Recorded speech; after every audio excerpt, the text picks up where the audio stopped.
Lowry, and I'm a member of the school board, and I get to be chair of this committee. And we'll just call on the next person to speak since it can be offered on Zoom. So I'm going to call on Roseanne because she's next in my squares.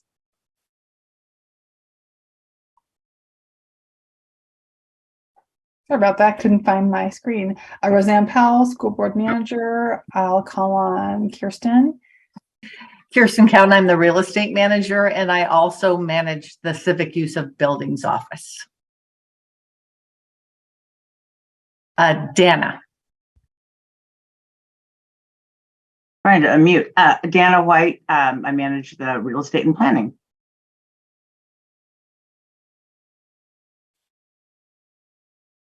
Sorry, Liz. Thank you. I'm Liz Large. I'm having technical difficulties joining the meeting, so it's nice to see you. I'm happy to be here.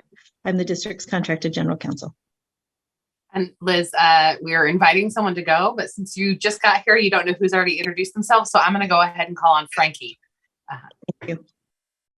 Hi, I'm Frankie. I'm the representative from District Student Council, and I'll call on Julia.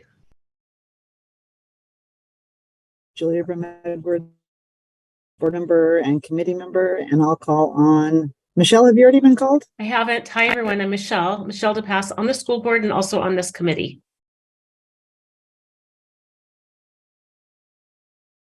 I'm the only one left that I know of. So I'm sorry, that was me. I'm just jumping in.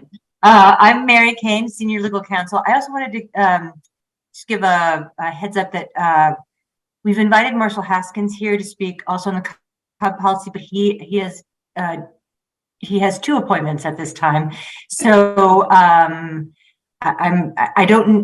hoping he will be available by the time we get to it, but I just don't know the answer.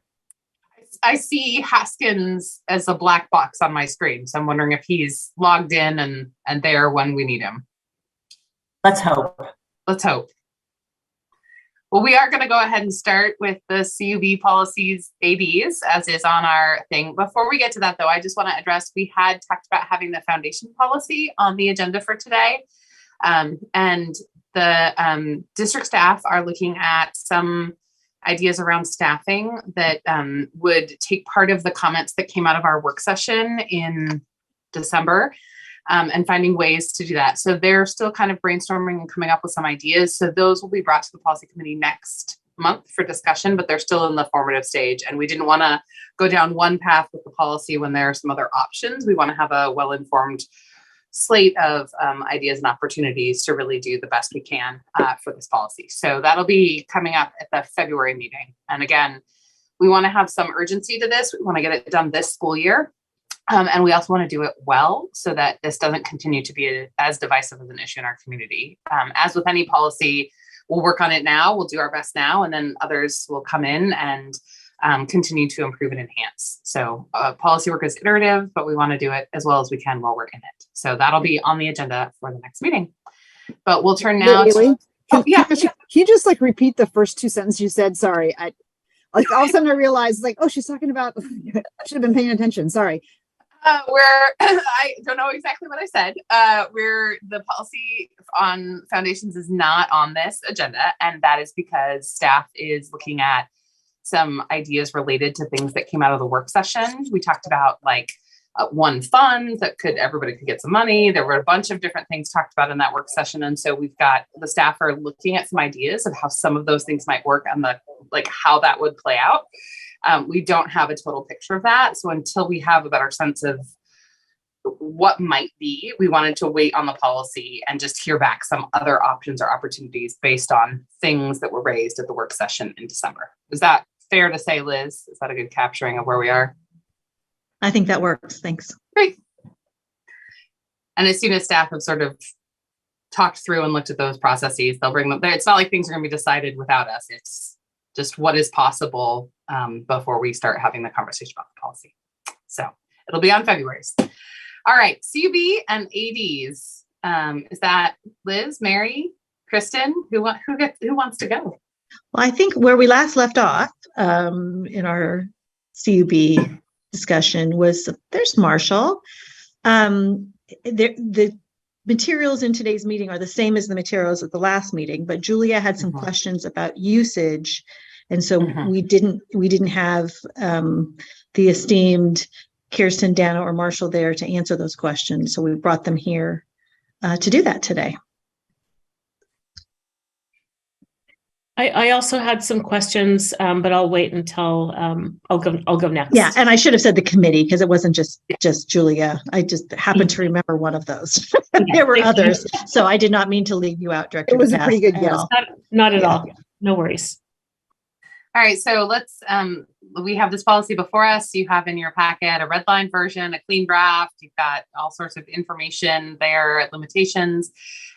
So let's, Michelle, you said you had a question, and now Director Brema, Julia, you have questions too. So, and also Director Hollins joined us. Oh, great. I think Hey, I saw Gary. his hands raises too. Oh, great. Okay. So He's the let's only do this. one following Let's go in a raising his circle. hand. Yeah, let's go in a circle. Let's do, I don't have any questions about this. So let's do Julia, Michelle, Gary. Each ask one question, get it answered, and then go through the circle. Does that seem fair? So everyone gets a chance to ask a question, and then, all right. So Julia, did you have a question about this policy that you'd like to ask? Well, I went through the documents again. I guess the I'm trying to think back to the last meeting. My question was really around the use of our school buildings for and I guess I use the example of what I was concerned about, and I'm not quite sure how that translates into the policy, but for example, if you have a middle school gym, and not after school, but in the evening, the gyms are all like usually 100% utilized. And if you have, and now with like PPS having middle school sports and just a lot of usage, like we don't have enough gym space for PPS students. And so the question is, how can our policy prioritize like the school use of its own facilities, especially when they're a scarce resource? Now I know like there'd be lots of places in a school that like there's nobody who ever wants to use them. But there are spaces that, we could, have booked like all the time, or multiple users wanting it. So I guess and I thought that was in our policy, but then I read it through and it was like, it wasn't entirely clear that was the case. So that is my general question. Good question. And it may not be in the policy, but in practice, what we do is we do all of the district's needs first. And then so that all gets calendared and first, then what's left, as part of our negotiation, typically with parks, when we get that done, then we open it up to disparate groups. So we do actually prioritize the district, our own use first. I'm sorry, a follow up on that. So that would be if the principal or coach of the school actually put the request in by a certain timeline, or is it all done at the beginning of the school year? So I will say, like, some school communities, because they have more parents who have the time to do it, are like, at the beginning of the year in and organized, but others, so is there some place, and you shared like, hey, this is when you'd have to ask for it. Say you have to ask for like winter basketball time in the fall. And if you don't, like, even if you're a school group, you may end up behind other groups. I can answer that. Yeah, go ahead. Yeah. So just to understand, more specifically, we first permit all the PIL use, right? And then parks. And if there are requests from outside users for, and specifically it's gyms, because that's our, our most precious resource, if you will. So the Cub office will keep those requests, and then they will issue them as space is available, based on first come, first serve. Typically that's how they do it. Now the schools in some use, and I think Marshall can speak to, the teams at specific schools. Oh, okay. So, it's our understanding that the youth sports teams are developed from the students that are, at the schools, and their utilization of the gym is for practice and games. And then parks typically is on the weekend. But if there is a need, for example, like a carnival at a school, we do ask either PIL or parks to release or relinquish the gym space for activities, school activities. I do think it's a good question though, Julia, about I think it goes back to the nature of white supremacy and systems, and how some folks are going to be, we sort of have to have a schedule so that we can share the gym space we have with parks and other organizations. And there may be instances where parents from a more systems culture can navigate it better and more easily than parents who maybe have other stuff going on. And if the deadline is 6 months ahead, or I don't think it's that far ahead, but so I think, I'm not sure how it all exactly works, but I think your question is getting to the heart of that. And it sounds to me, Kristen, like what you were saying is that when you're made aware of a conflict, you work with the other stakeholders to try to resolve it. Yeah. And I would say, however, though, PIL, it wouldn't be like if a basketball team at a school wants to use the gym every night of the week that for the entire basketball season, that we wouldn't, be able to release that entire season, and ask PIL to relinquish or parks to relinquish that. But PIL does work with, Sun and some of the other groups. We try to, connect everybody to make it possible if we can. It's just that there is very little excess gym time. I will say that. It's just the nature of the popularity of basketball. I think the other part too, Kirsten, correct me if I'm wrong, the civic use of building starts at a certain time. So immediately after school until X amount of time, the schools are using the facility. Is that pretty much standard? So I know, I think our permits start at 5:30, 5:45, 6 o'clock. So from right after school to 6 o'clock, that is, from my understanding, that's always been deemed as pretty much the school time that the principal kind of controls what's going to go on during that time. And then the permitting happens for the most part after that. Is that correct? That's correct. Generally, that is right. That is correct. Yes. That your use and parks use is after 6. All right, Michelle, did you have a question? And then we'll go to Gary. Yeah. My question wasn't about the gym. I've used that Cub benefit for city public meetings. So talking about libraries, school libraries and gymnasiums, and I didn't see anything in the policy. It looks like we have a tiered pay structure for title schools, but I didn't see any mention about how we would allow community groups, nonprofits, 501c3s to have use of the buildings also, maybe at a sliding scale or a tiered scale. And my other comment was that, as I recall, it's been since before the pandemic since I've rented a library, but they're very useful for doing public meetings and focus groups because they're schools are so well located, but the cost was extremely low. And I'm sure it doesn't even cover 20 minutes of a janitor's time. So I think it was something like between $35 and $50 for an evening. So if we could right size that without costing the community out, I'd appreciate it.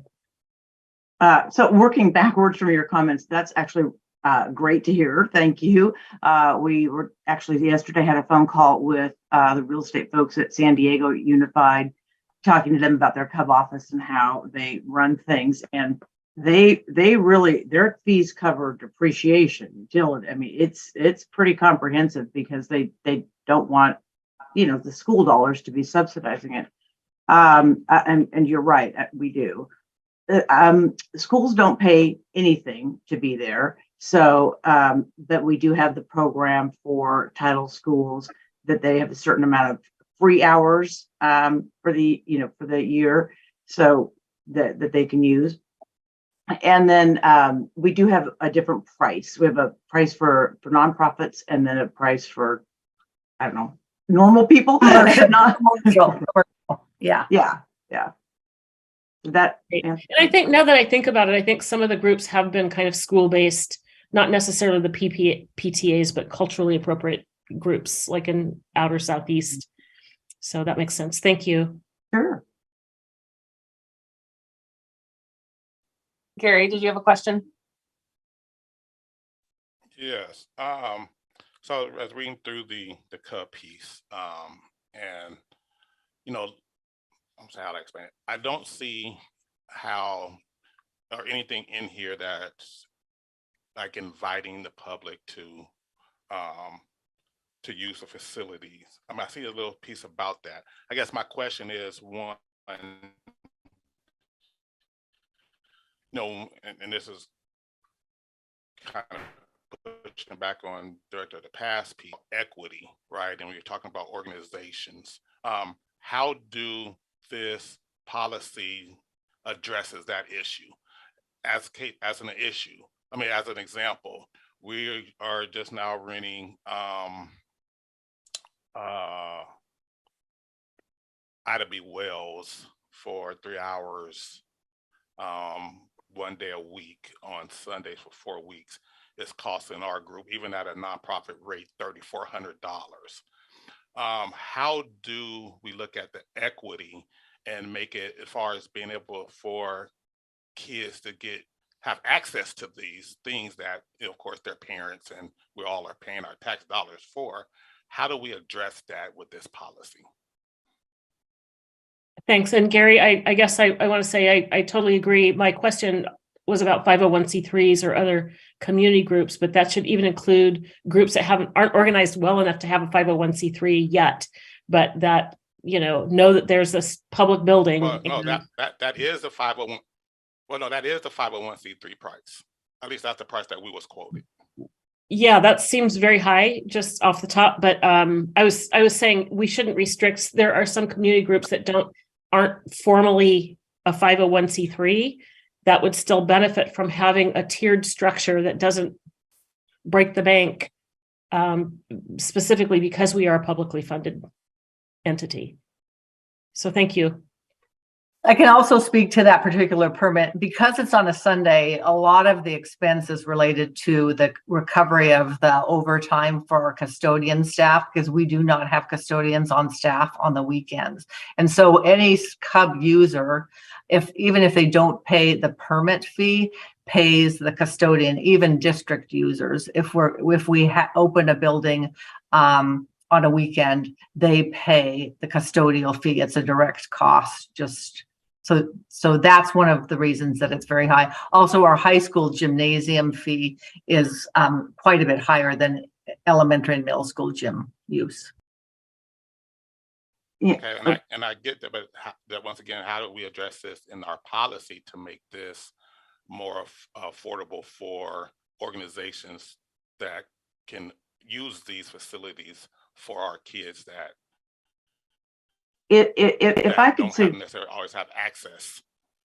Sure. If I can make a suggestion, that it's a financial decision, because that revenue, of course, goes back into the district and covers the overtime costs that we have for the custodians, and we don't really charge for depreciation or wear and tear, but so it's a financial decision of moving money from one bucket perhaps to another.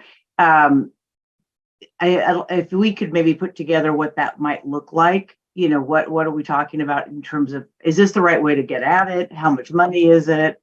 That kind of thing. And I don't know if that comes back to the committee or to just a board something or whatever.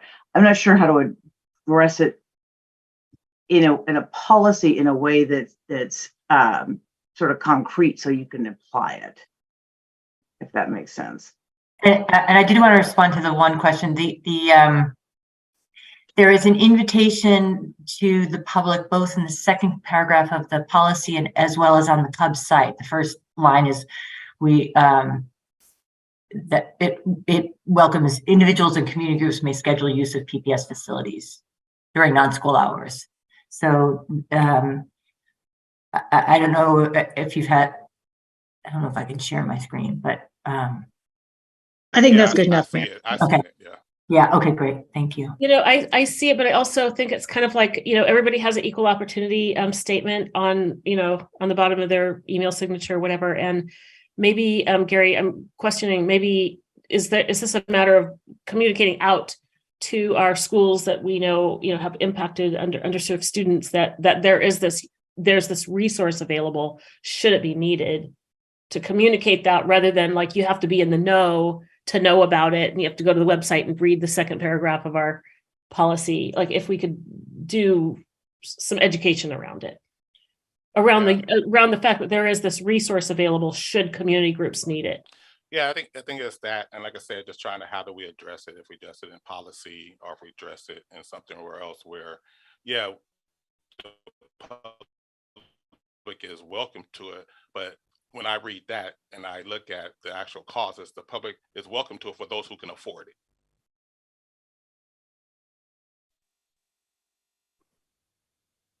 And Julia, did you have another question?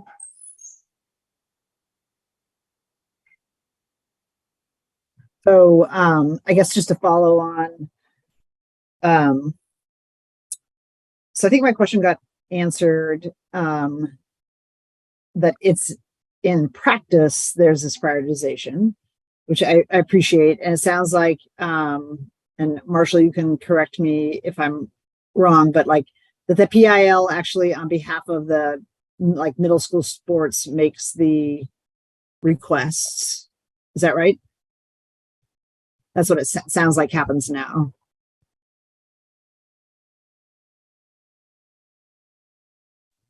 Yes.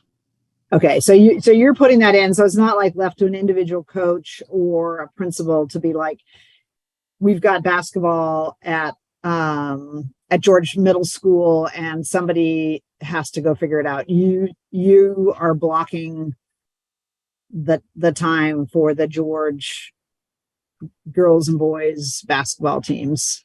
Is that? So it's yes and no. So yes, we're blocking it for the 1,400 kids that's playing PIL youth basketball. Yes.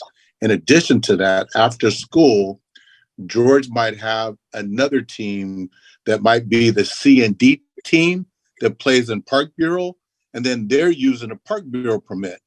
In addition to that, there could be an EFK team that is practicing from 3:45 to 5:45 at the gym.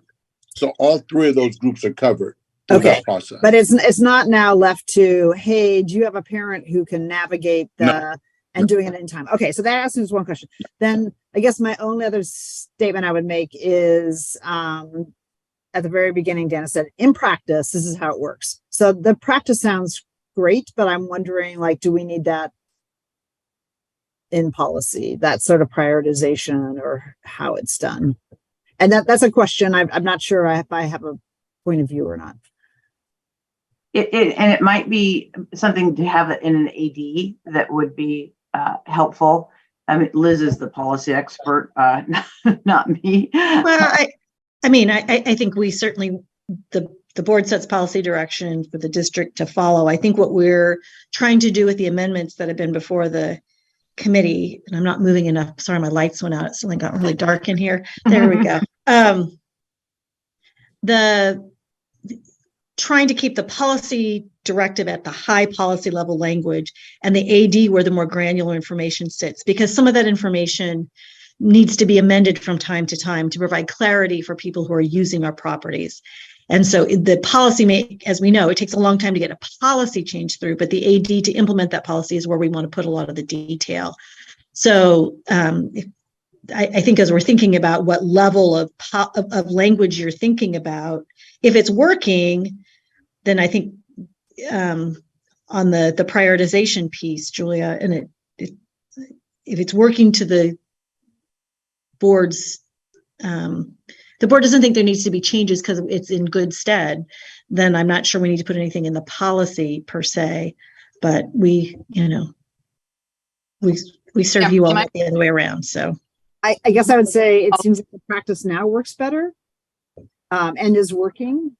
And so maybe we don't need it in policy, but there was a point in time it wasn't in policy, and in my point of view, like it wasn't working. So So I'll- when I read the new clean draft of the policy, I mean, it starts with saying it's for our kids, it's for the district's mission and its commitments, and then that the public is welcome. And it does, Michelle, talk about fee waivers, and that the board directs the superintendent to create that structure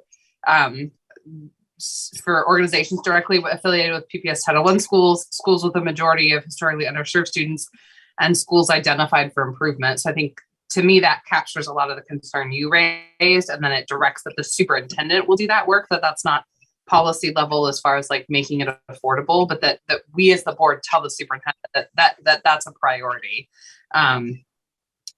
And so I feel like the things we've asked are addressed by this policy, but I think it's important to ask them so that they can help, inform the direction the board is wanting to go on policy use. Julia, do you feel like your question got answered there? Yes. And the one other thing I would just say is I've noticed in this packet, maybe we had it last time and I just didn't notice it, but there's a policy, the other policy, the 3.30 point, I think it was 0.020, and now it's becoming an AD. And I know we don't comment on the AD.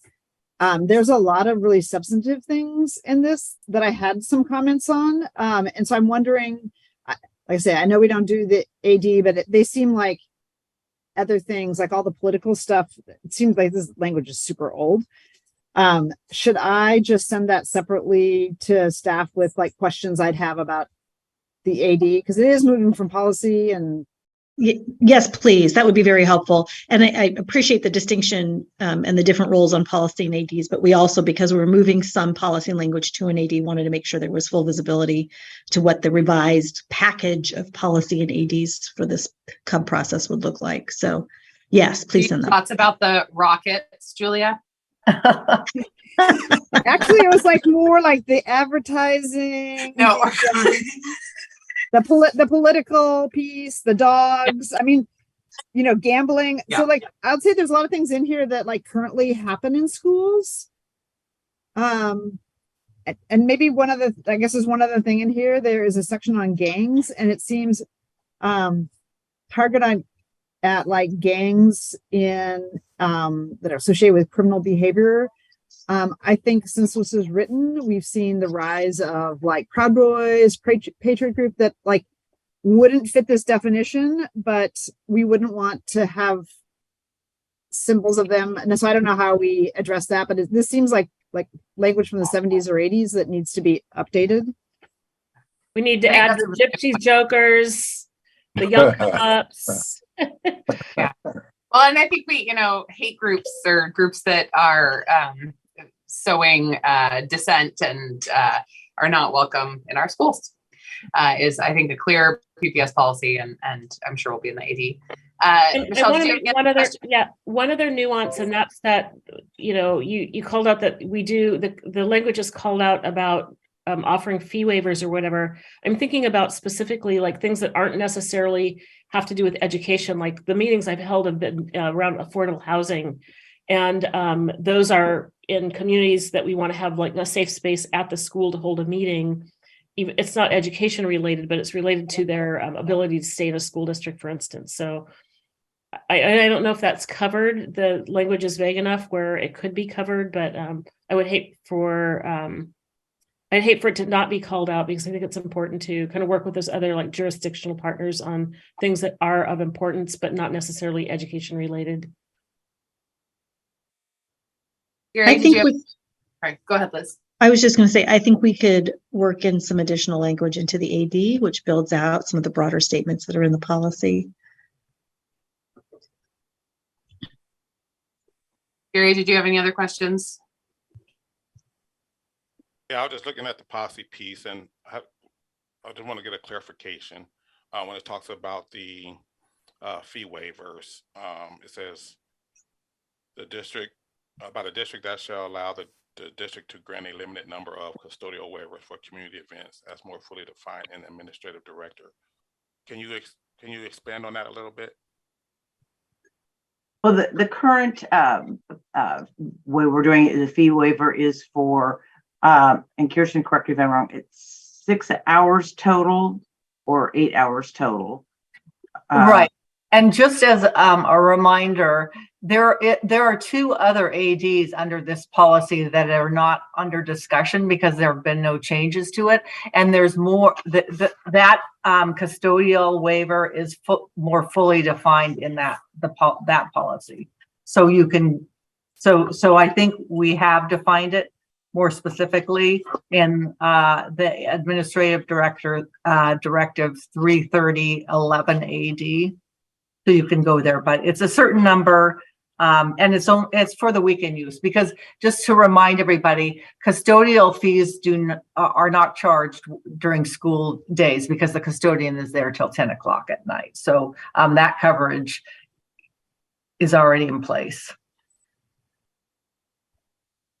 So what you're saying, Kirsten, is if someone uses on the weekend, somebody has to come in, and that's a direct charge to us. That's different than if you use it during the school days where there's no charge. Right. Right. But what I think I heard you say that in San Diego and other places, we're charging you the full boat when you use our facilities, period. So in essence, I'm gonna paraphrase that. So in Portland, you're already getting a break because you're not paying during the regular time, the hours. You're paying only if somebody has to get up to come into work to let you in. Does that? And clean up, yeah. Yeah, but let's be clear. San Diego don't have school bonds that's on our property taxes either.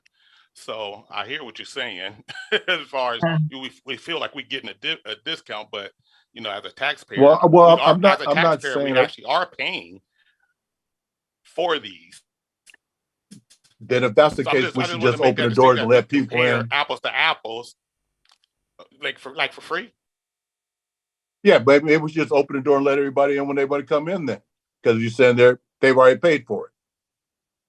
Well, that's a great idea. I think we should explore that more. Great idea, Marshall.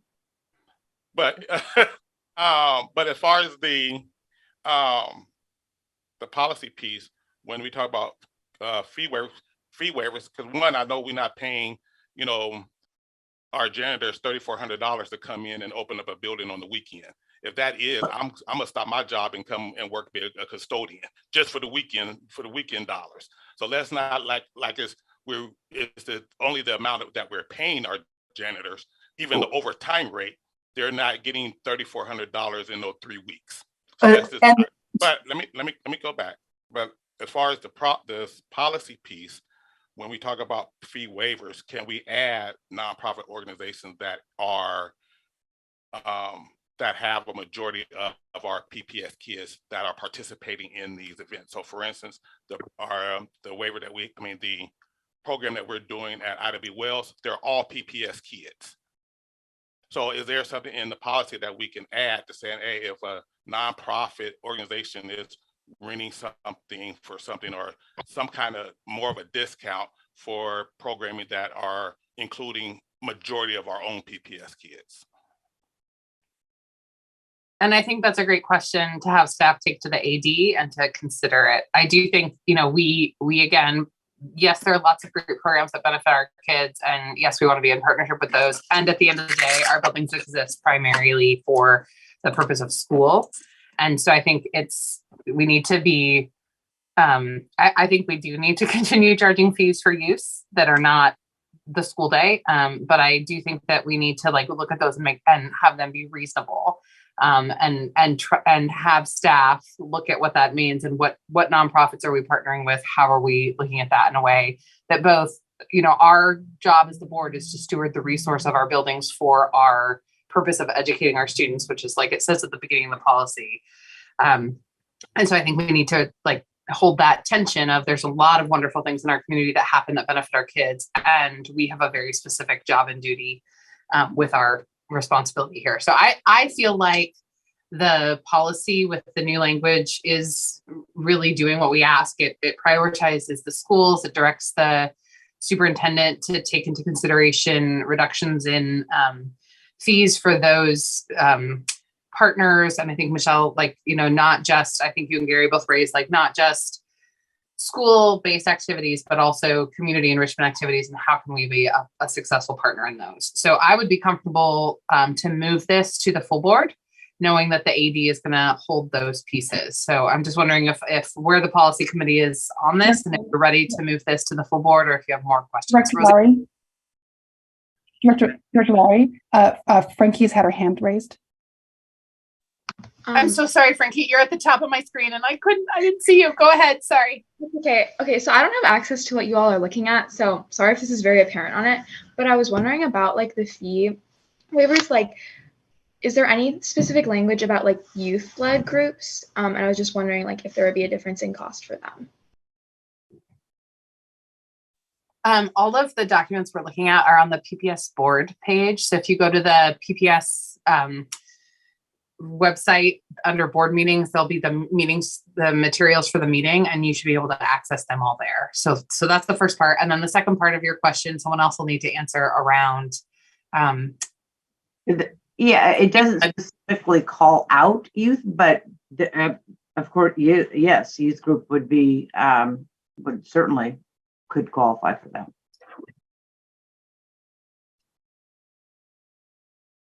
And I'd also like to say, along with Director Hollins, I'd like to see, if this is, we know that extracurriculars are really important for our kids.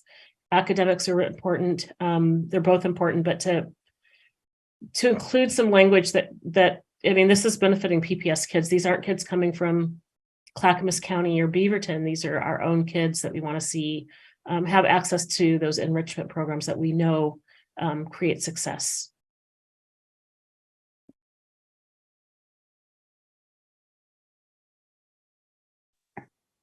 All right, so Director Brim-Edwards, Dr. Hollins, and Dr. DePass, are you ready to move this out of the committee and to the full board?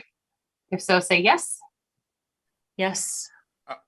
I would say no. I would love to see some language that speaks to the fact of, nonprofit organizations that are enrolling a majority of PPS kids in the program being included in the fee waiver. I would like to see something like that before I feel comfortable moving it to the full board.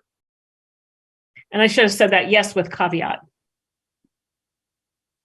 So Gary, I have a question, because that language, so it's already in there that it says specific groups. It just says, within the administrative directive, we're asking the superintendent to create a custodial fee waiver process for organizations directly affiliated with Title I schools, affiliated with schools that is directly underserved, and schools identified for the improvement plan. And so it sounds like the students you're working with at Wells, while Wells may not be one of those schools, the students are affiliated with those schools. So I'm wondering if, what other, since that's the AD, not the policy, what specifically would you like to see? Sorry, my thing just told me I'm losing power. What specifically would you like to see in there that you're not seeing? You're muted, Gary. And maybe because I'm not familiar with the old AD, and I'll look at that as well. Right. But and the administrative director is the purview of the superintendent, and so that is written by the staff, but we can, direct like we have here in the policy. Sorry. So like I said, I guess I have to see what that looks like before I'll be willing to move this, so I can get a full understanding of the AD as well. So we don't, the AD comes from the policy, so we don't wait for that. We pass the policy and then the superintendent writes the AD to the policy that we've created. Correct, Liz? Yes, but understanding that what staff has proposed here is policy revisions that move some content that's more detailed from the policy to the AD. So while I think that general statement is true, I want to acknowledge and have us all live in this combined content right now where we're proposing to move it. So, I do think the specific types of fee waivers fit nicely in the AD because they can be, that's the kind of content that can be tweaked and managed over time. Again, at all times consistent with the policy. So I think the question I'm not clear on is whether we need policy language change or you would just like to see some draft AD language, given that we're migrating some of the existing policy language into an AD. Although Liz, the language on the fee waiver is in a different AD. I think Kirsten mentioned that. Yes. So it's one that we haven't revised. We haven't touched it. I understand, but it fits in the family of these and it addresses directly what Director Hollins is talking about. So I think it's relevant, even though, and I don't have it in front of me either, but it is part of the same conversation. So I can't speak today to the precision of that AD language. Can we circulate that AD? So I would just ask if we can table this until the next maybe policy meeting so I can get a full understanding of the AD. Because if it is in there, then I would feel more confident in moving it forward, but I would definitely need more information. So that's what would be my ask.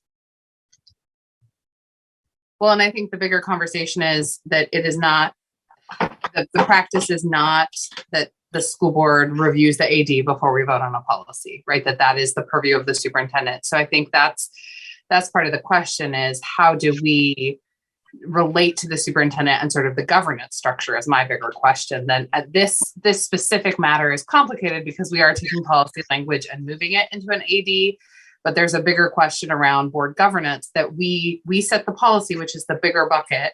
And then the superintendent writes the AD, which is the next smallest bucket. And then our job is to do things like we're doing today, which is to check in with people like Dana to see, and Marshall to see what is the practice and how is it working for our communities. And as community ambassadors to bring back concerns like you have about this specific program at Wells. But I'm concerned about the idea that we can't vote on a policy until we've made sure the AD gives us what we want. That to me feels like bad governance. And that's my concern. It's not necessarily giving us what we want.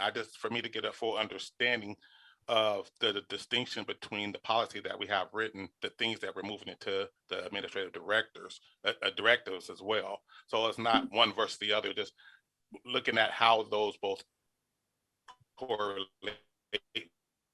with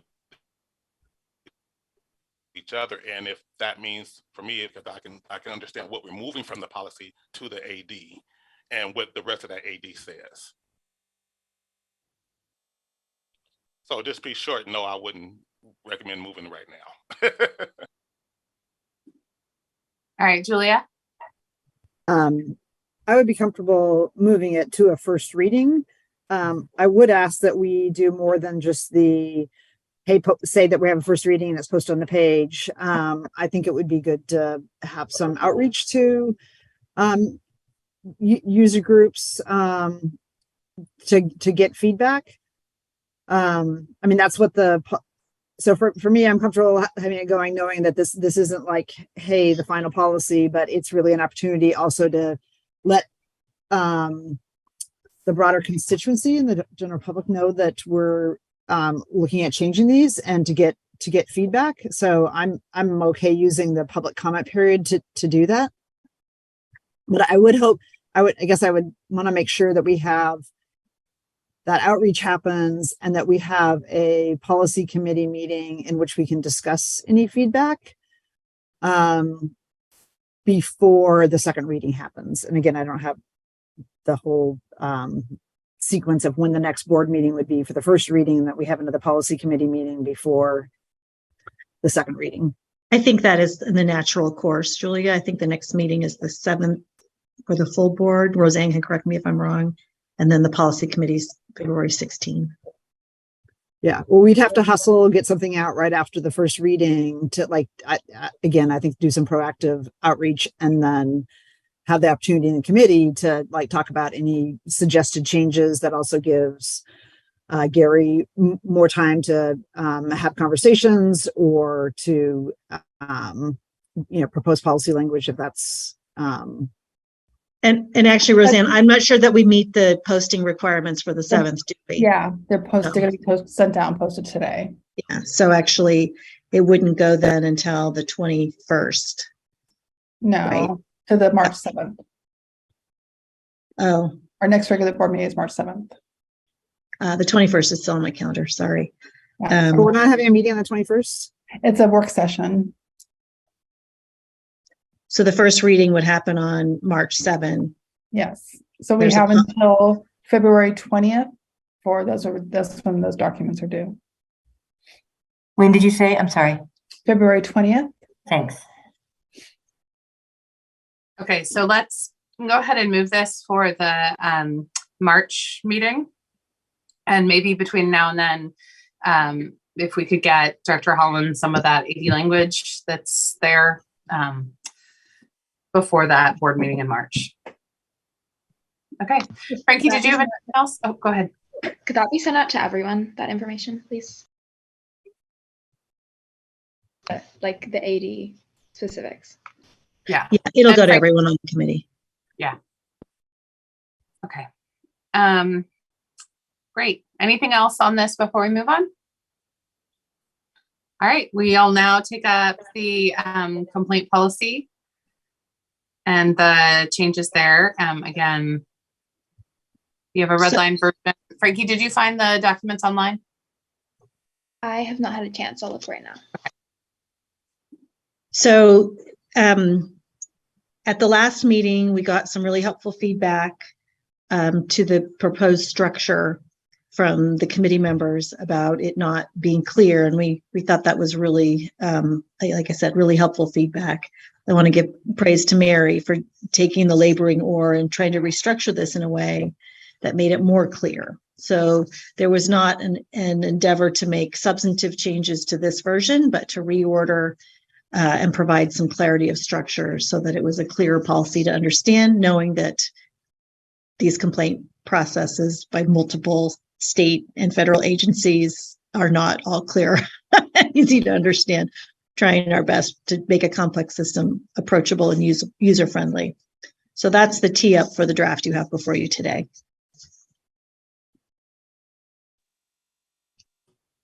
All right. What questions, comments do we have about the complaint draft in front of us?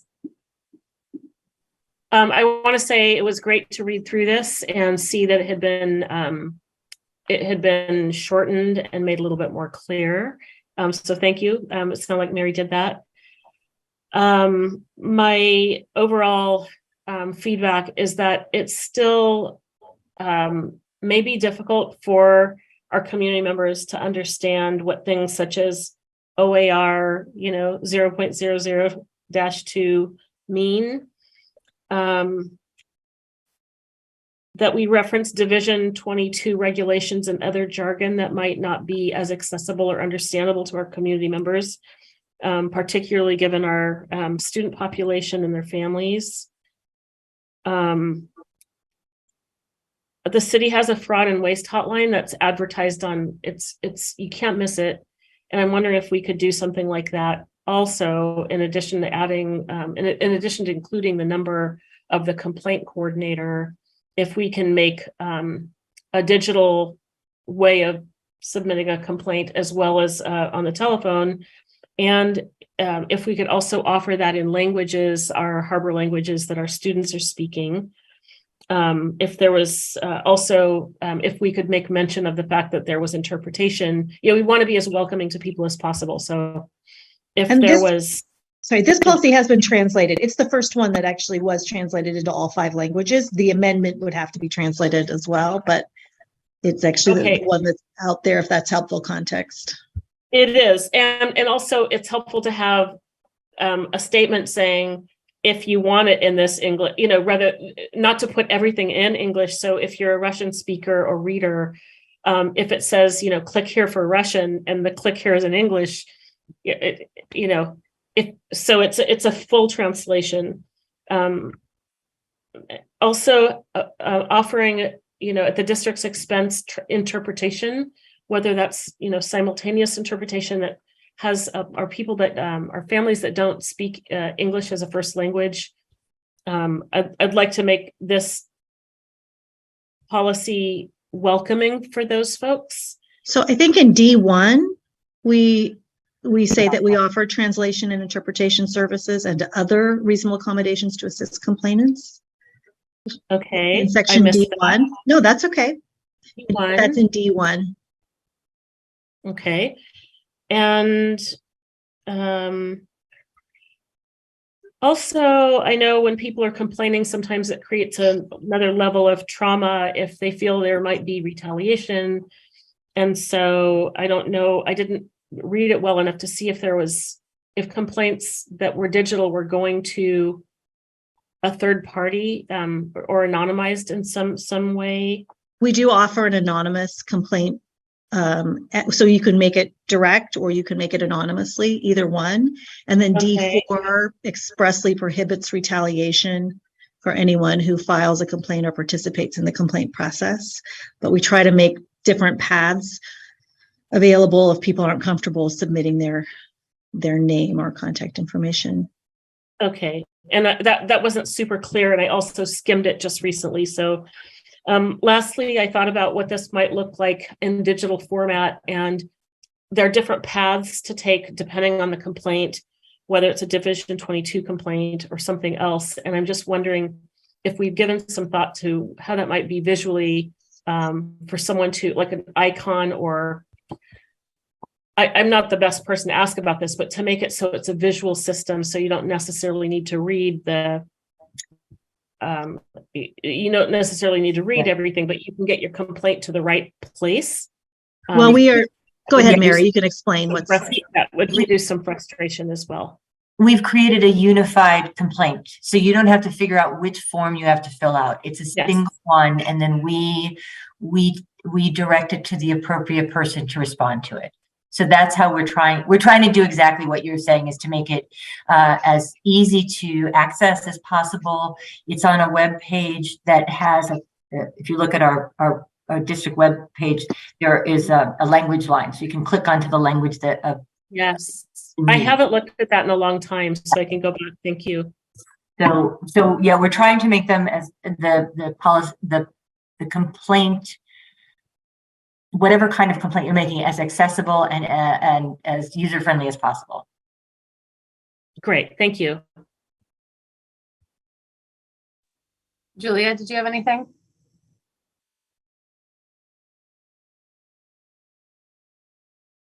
I did, but not for. I have a number of things, but I don't think most of them are very substantive. I mean, they're more questions or just minor things.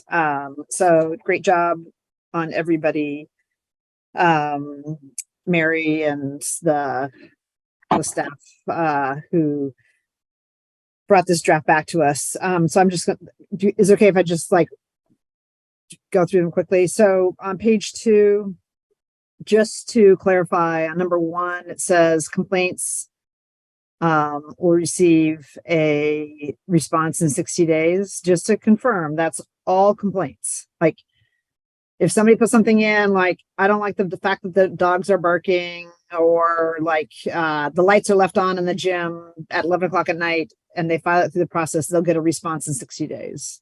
Yes. Okay. So again, on page 2, the new number 2, Division 22 formal complaints. I think it would be useful after the end of the first paragraph to just add some sort of language, like, for a full list of topics refer to, and then put that link in again. Because if you look at this, there's a number of them, but then it's like, okay, but that's certainly not all of them. So again, to make sure that people know, like, hey, there's more, and here's where you can go get that list. The next paragraph, it says an appeal must meet the criteria found in OAR, and I would just do a short summary and then provide the OAR. Again, I don't think, to me, even though I've been involved in a lot of policy process, that doesn't make it it's not as accessible. So just put it what the OAR is in plain and sort of like layperson's English, and then include the link. Page 3, did all of these topics move to the previous page? I didn't do a cross check. It went from a list to some of them listed. And I think when we put this list together originally, these seem to be ones that would like tell people, like, hey, you're filing a Division 22 complaint. So Pardon? We took it out completely. Well, you put some of them in. In the body of the, right. Right. So I guess I'd be interested in the ones that got taken out because like I say, most people have no idea what a Division 22 topic is. So the purpose of this like list on page 3 when we wrote it originally was like, here are things in Division 22. So again, trying to be more like just using lay language just so people find it so they don't have to go through 5 different places. And so Julia, I think I just want to get clarity on direction from the committee on this, because the paragraph A2 that says Division 22 has includes, and we put the big areas: instructional standards and practices, class size curriculum, special education programs, but not individual complaints, health and safety, equitable education opportunities, sports, safety, restraint and or seclusion, bias or discrimination. The list that was that's in the current policy is not a complete list of everything in Division 22. It's a lot of it, but not all of it. Oh, I know there's a lot more. So that's right. what I was asking, which ones were taken out? I don't know. I can't do the crosswalk and talk at the same time, but I regardless, I think the question is, what do you want in or out? And what we endeavored to do is say, here's the type of thing, and here's a link to the full list. And when you click on it, you do get a table of contents that gives you lots of, the options, and you have the intake process of the burden being on district staff to determine where this unified complaint goes. What kind of complaint is it? So if you want us to put the list in, then we can put in a shorter list. We can put in the list we had before. We can put in the full list, but I am not clear what you're asking us to do. So I want to make sure I understand. We did the same thing before, which is a partial list, and then you can go and get the rest of the right. So do you want the prior list here? Well, I guess, and just like you, I can't look at the list and do the crosswalk and talk. So I don't know whether like, hey, you really should have had X in and you drop that out. So I can circle back. Okay, that'd be great. Because I don't think we're measurably a different place. I was just wondering, like, what did we drop, and like, should we add that back in? Not add the whole list in, but like, was there something that we thought was important before, which we've now dropped? I think we took the sub examples under instructional standards and practices. So when we say class size, curriculum, etc., we didn't put in testing, counseling, instructional materials, right? So we had sub list under that. Most of the rest is listed there. Yeah. Okay. I'm trying to crosswalk while you two talk, and I think you're right on what's missing there. I can keep talking. Okay. I think we have Microsoft Word do it, and it's a little complicated. So okay, I think we're on the same page. I think we're on the same page. Okay. Thank you. I say I don't view these as substantive. On page 5, though, I was confused about the page 5, 4A. If a formal complaint about Division 22 matter is not substantiated. So sometimes when there is a multi-part complaint, we have some things that are substantiated and some things that aren't. So I could see why you changed the language to is not resolved to the complainant's satisfaction, because that seems fairly arbitrary. But it seems like we've switched to something that is not fully descriptive of what we have, because sometimes we have partially substantiated. So partially substantiated, I mean, maybe we should say not fully substantiated and put fully in there, because if there's anything remaining, the goal of this change is to make sure that people aren't appealing things they already got exactly what they asked for. Like there isn't a thing to appeal, and that hasn't been clear in some of the processes. So we're saying if the district said, yeah, we are not in compliance with that, and here there isn't anything to ask the board to do because the district already said we're not, and here's what follows from that. But if it's partial, then it's not fully substantiated and there is something left to appeal to the board. So if you added fully, I do think you need to add a sentence that says, if it's partially substantiated, it can still be appealed to the board. Only the part that's not substantiated.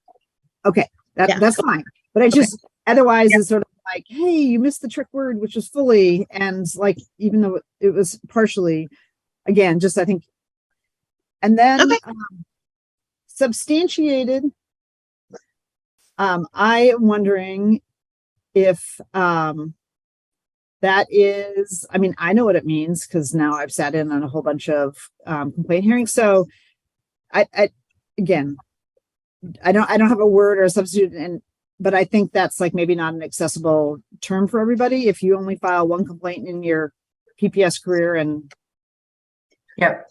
So we've had feedback from the board that approved and reversed. I mean, like we have gone round and round on language. So I'd love any ideas that you have too. We'll change substantiated, but we also, this is an issue we've talked about in a number of other contexts. So we haven't found it yet, and we like words around here. So we're going to go find what we can. But I feel like we have a very narrow lane. yeah. Do you want me to look at the stars later No. on? Somebody else, No. I'll look at the list. No, Anyway, I don't need you to do I that. remember we discussed this at our last committee meeting and landed here. So I feel like, yeah. okay, well, I'm just like, again, like, read through, and I don't think any of these are like major, but I just also looking at like as a parent, Yeah. from a parent point of view. Substantiated is not an approachable word. It's very wonky, like a lot of this policy. So I hear you. We will try to find something else. We'll search. Page 7, the top of the page, will give notice to the complainant that it is doing so. I think we should have some sort of like 7-day notice. Like, we shouldn't be sending, even if somebody couldn't set something up and we're like, we're going ahead because these guys are not responding. I think there should be some sort of benchmark, like, hey, if the board's 7 days in advance. yeah, something like Okay. that. Yep. And then page 8, number 10, for some reason, it seems odd that all of a sudden now we're talking about complaints and now we change the word to allegation. I mean, technically any complaint is an allegation, right? And so I don't know why in this particular case, we'd all of a sudden change the word back to. Because it's outside this policy. So it is not a complaint in the sense of this policy. It's a complaint about an employee that goes through an entirely different process not covered by this policy. And that's why. So it says the complaint alleges employee misconduct. It refers back to that allegation, but it is not a complaint under this policy. Or treated as a complaint under this policy. This policy doesn't govern how that complaint is handled, is a better way to say it.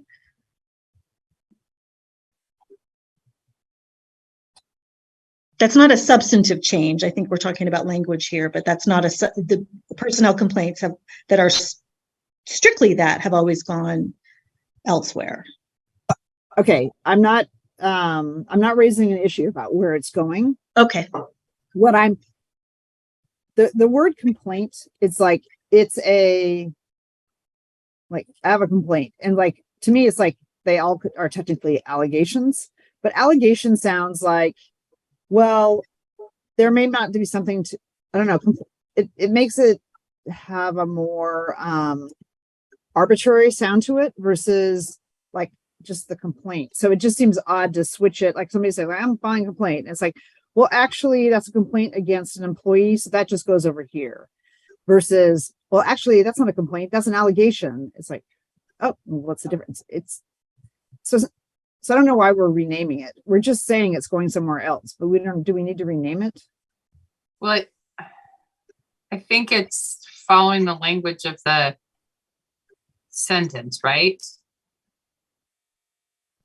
I would be in favor of anything that makes this user friendly for someone at the 9th grade level, for instance, because, it can be really off-putting to maybe for some people, maybe not for everybody, to, be referencing like the Oregon OAR, ORS. So if there's a way we can use very plain language, I mean, again, this is for families, it's not for experts. If we just keep that front and center. I have who are we talking to? Who's our audience, and who are we trying to make it easy for them? Or are we trying to put a barrier up? Do you have a, Julia? Yeah, I did. Because I don't even know that we need any language after the words "in a timely manner." I was just going to offer that. I think that's It just dropped to the Brilliant. Brilliant. And that's it. Gary, did you have anything on this complaint policy that you wanted to raise?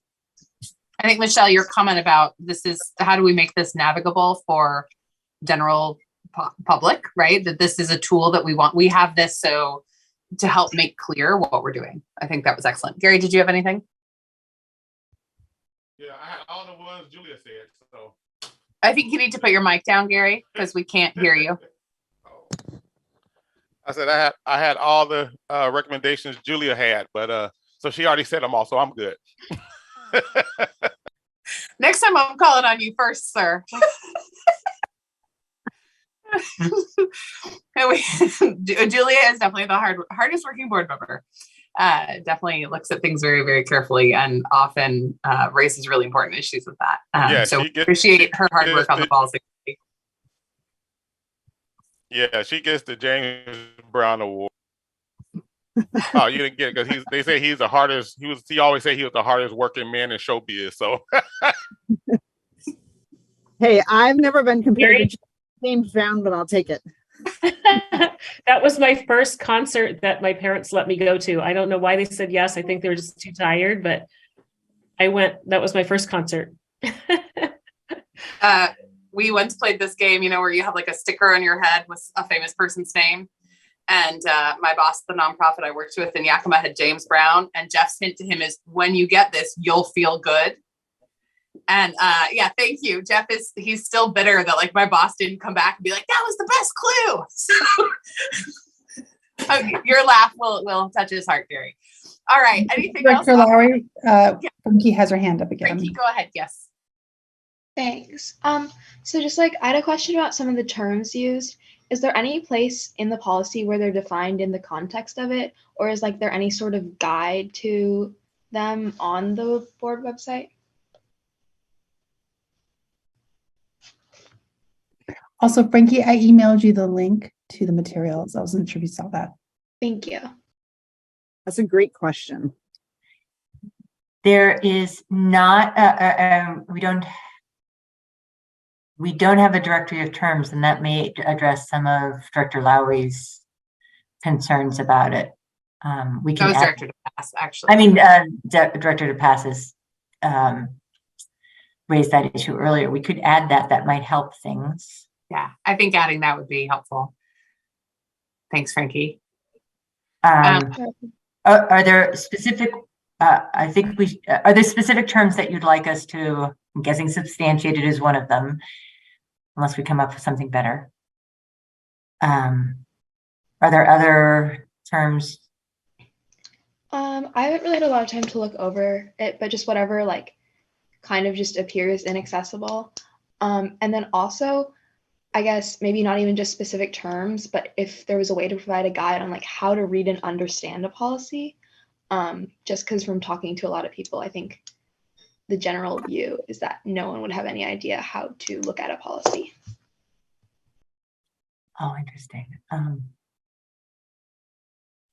As we do our translation work on policies, maybe it'd be interesting to think about like an orientation page at the beginning of our policy manual to say, here's some helpful tips for navigating these policies at,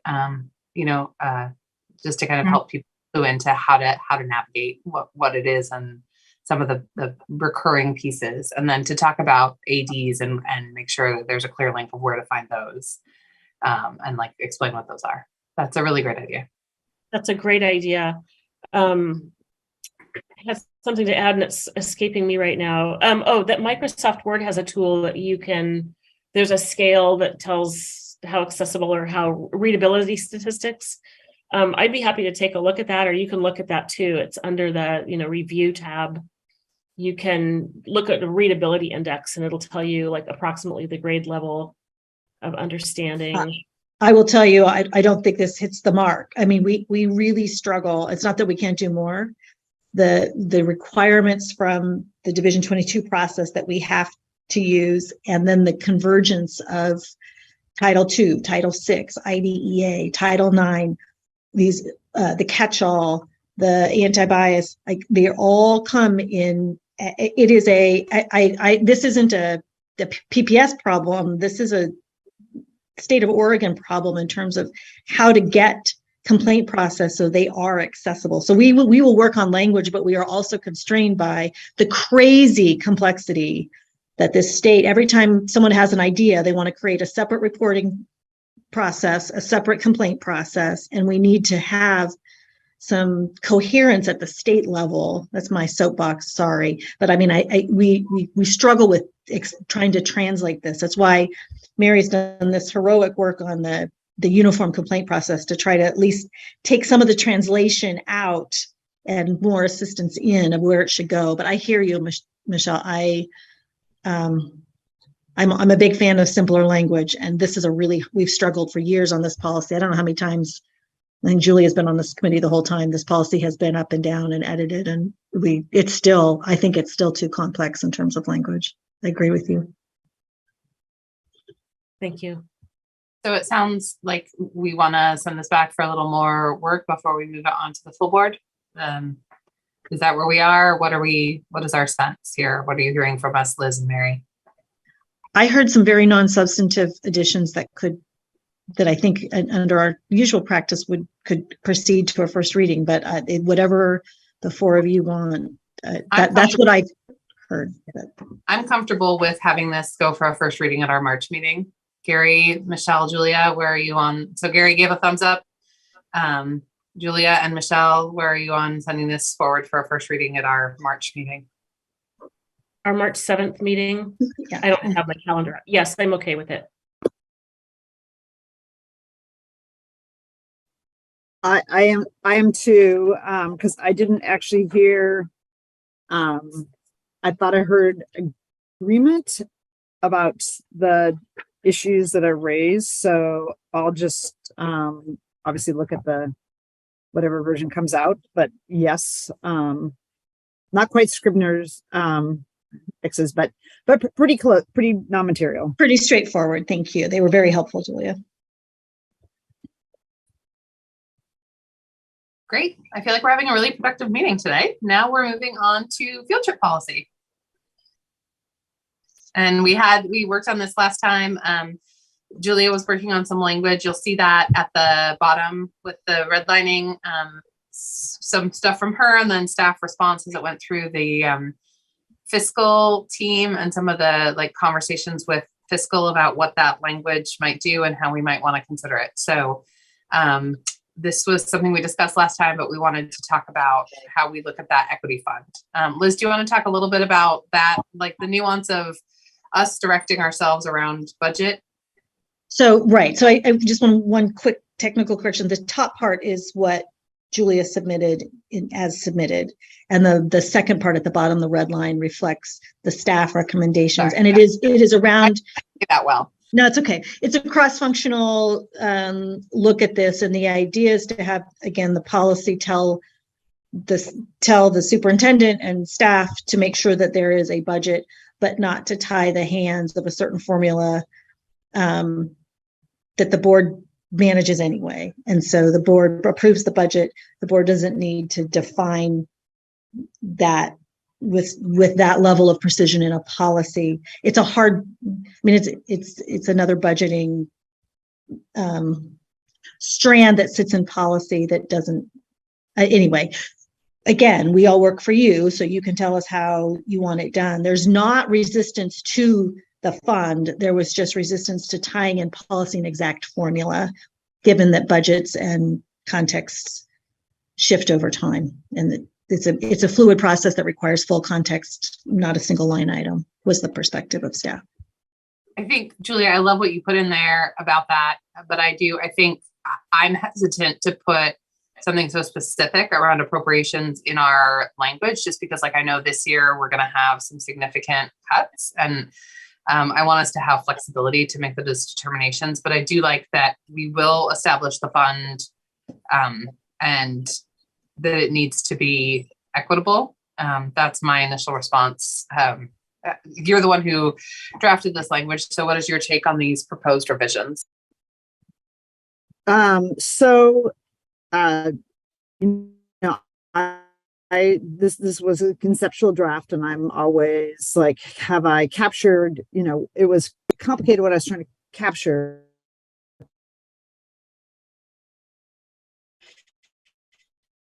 And I do think there's an important concept that was dropped. So it talks about that it's going to be distributed on an equitable basis, but the second piece of what looks like my internet's unstable. Can you hear me? Okay, so it looks like the second piece that got dropped, which was important, is, and again, it was just, I threw something out as like, here's a concept, like, hey, you have the top 10 schools in PPS, their students spend, say, $50,000 a year in field trip or travel, and say the field trip and travel equity fund this year, I think, is 500,000. So if the top 10 schools spent 50,000, there's no way for example, the other 70 schools all got an amount equal. So what I was trying to do also is like size the prize of the fund. And again, it like 10% may be wrong, or it's a thing, but it was more, it's more than just like whatever amount you have in there is equitable. It's also, we should be paying attention to how much is being spent by the opportunities that these other students are getting, and trying to at least provide you know, if we're going to say, hey, it's fine for you to raise $300,000 to go to Germany, that we recognize that like we're trying to offer equitable opportunities, and that by dropping the second half of the language, you've dropped just like what that equity, not how it's distributed, but like the amount. So there probably is a better way to phrase it that's not so directive, but it's by dropping it, you've missed a piece of the equity. There's only half the equity. One of the things I'm wondering about is, as we're saying about, sorry, Julia, you're breaking up. Are you done? Yeah, I was just saying, does that make sense? But it sounds okay, like yeah, I was saying up. You were breaking up, so I thought you were finished, and then I kept hearing sound. One question I have is, does this need to be a budget appropriation? You know, as we talk about the parent fund with the foundation and changing the way we do the foundation, is it, you know, a lot of the time that money that is for field trips is raised. So like I know at Llewellyn, we gave $8,000 a year to the school for field trips. So it wasn't PPS money that was being used, it was parent raised. So is there a way to ask PTAs or other organizations that are funding field trips, whether it's our DLI schools or our band programs or some of our sports teams, to pay into the fund as well? Like, does it have to just be a budget appropriation, or could we ask those schools that are raising funds to also subsidize some of the field trips, so that we are not just raising funds for our own children, but looking at our broader community and how we support one another and all students in getting these sorts of really important academic experiences? Yeah, I guess I'm hesitant to go there, because like I'll believe we change our policy around fundraising of other groups when we actually have language to show that. So, you know, I am concerned that we're saying like, hey, we've got a super small pot, but we're going to distribute it equally. But what I was trying to capture is like, we also need to have an equitable pot. And again, it doesn't have to be as specific, but like, I think that should be the goal. And maybe it's the goal is, so you're not like telling a future board or what you're doing, but it should be like, the size of the pot should be realistic. And it may not matter, Ailey, to the point you made, it may not matter ultimately, like whether the money comes from these other schools or appropriation, but that's what you want there to be some equity. And it just seems like, hey, we put $500,000 in the pot, we're good. Like, we don't have to worry about that, when in fact, we potentially will have, you know, could potentially have some like large inequitable practices still. Yeah. What if we did something like the goal for the fund will be based on the prior fiscal year of field trip and travel spent by the top 10% of schools in PPS? Different. So what if we said the goal for the fund that doesn't say it has to be a budget appropriation that allows a lot of pathways to fund the fund. But it does set, like, we want this to truly be an equitable fund. Liz, were you going to respond to that? I was just going to ask, how are you defining spend?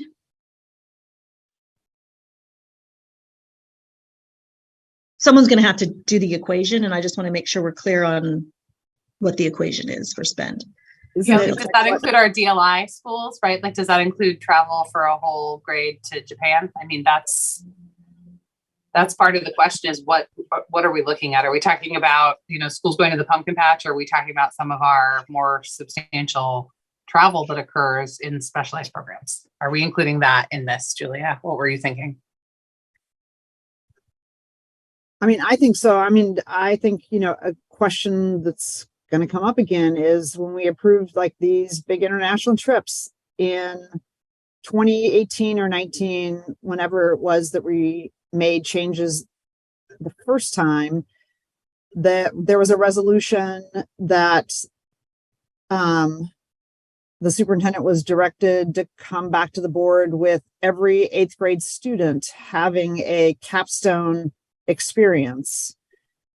And I don't know if I don't think we've gotten that back, but I think if we don't just keep pushing it, and I would say, like, I don't know if 10% is right. I don't know exactly what to fit in, but it's like, unless we keep talking about it, we'll just keep continuing to have the same practices, which are really inequitable. Totally hear you. How would you define spend? Well, like, spend to me, it's like, for example, when the board gets the travel, it has this, like, here's what the trip costs, right? Isn't that the spend?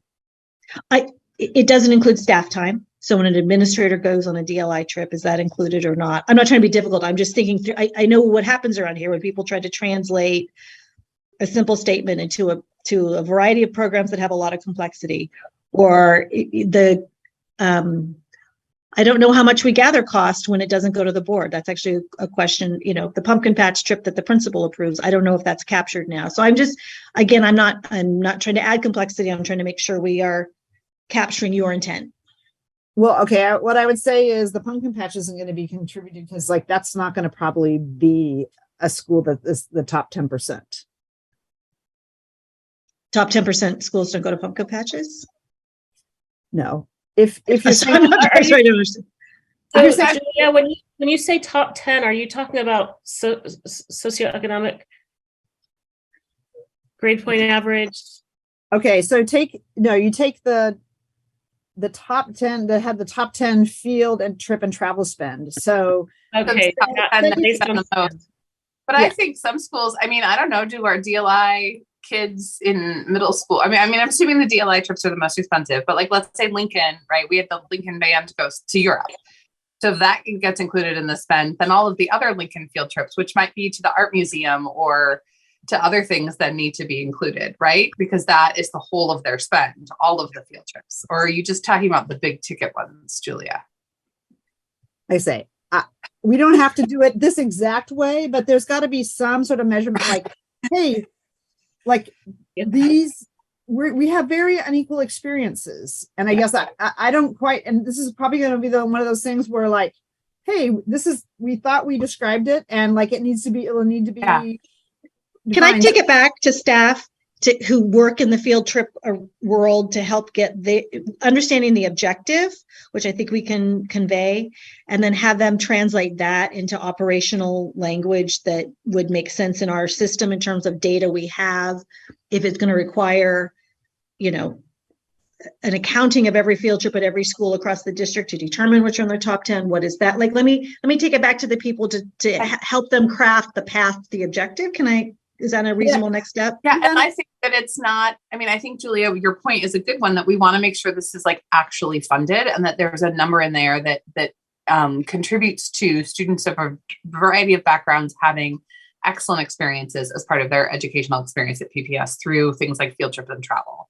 So I think it's how do we get to that number is the thing we're, like, spinning on right now. And I think that is less important than saying the intent is that the fund amount will reflect whatever proportion of, travel within the district. So I think your point is the right one, Julia. I think it's how we get there is the question that's in play right now. Yeah, I want to make a point about the methodology, especially when we're talking about anything dollars or anything numerical, is the methodology does matter. I mean, we could just do a very simple, let's look at Lincoln, let's look at Jefferson, let's look at the total amount of spend. And that would give us some data, and it might not be the best way to capture that data in terms of the disparities. So I'll leave it to someone that's like even better at statistics than I am to come up with a way that's transparent for all of us. The methodology is going to be very, very important. So, I mean, we can spin this so many different ways. Right. So I would be really interested in having some light shown on how we're coming up with these total dollars. I can see like right now 3 ways to do it. I'm just not sure with the district, like which way, and maybe there's 3 other ways to do it that I'm not aware of. And the thing is, like those trips that are less than 100 miles, we don't see them. So a school could take, I'm sure no school is doing this, but a school could take 100 small trips and spend a ton of money on them through their PTA, and the district wouldn't actually necessarily know. So I think Liz's question is, how do we capture, and asking people in the field, how do we capture all of the spend? So we're making sure that what we're providing in the equitable fund is robust enough. I mean, that's what I heard Liz say. We need to be really clear how we define this. In service of equitable experiences. Oh, sorry, go ahead, George. Yeah, there's some value to doing a qualitative look as well as the quantitative, because, if we're measuring dollars, that's one thing. Are we measuring like outcomes and experiences? We want our kids to have, our students have, access to experiences.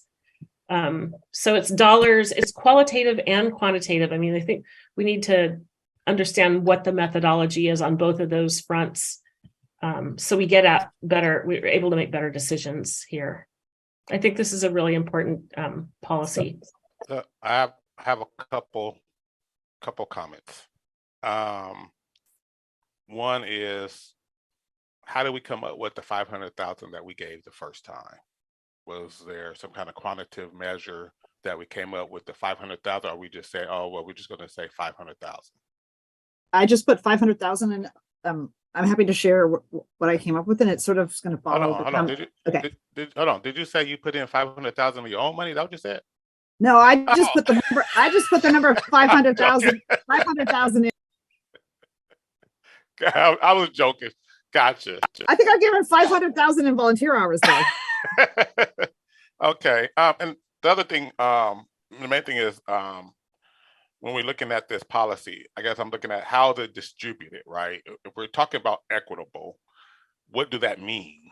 I don't really see, because we throw in equitable stuff or equity in all the time, but what do that really mean? So when we talk about distribution, how is that? Are we talking about, is that per kid? Is that for a kid, for instance, who qualifies for a free reduced lunch, can get access to these funds? Is that a school who, if we're going on a trip, and they have so many kids that are on free reduced lunch, like, how are we measuring that equitable piece of how we spending these dollars? I guess for me, that's the main piece.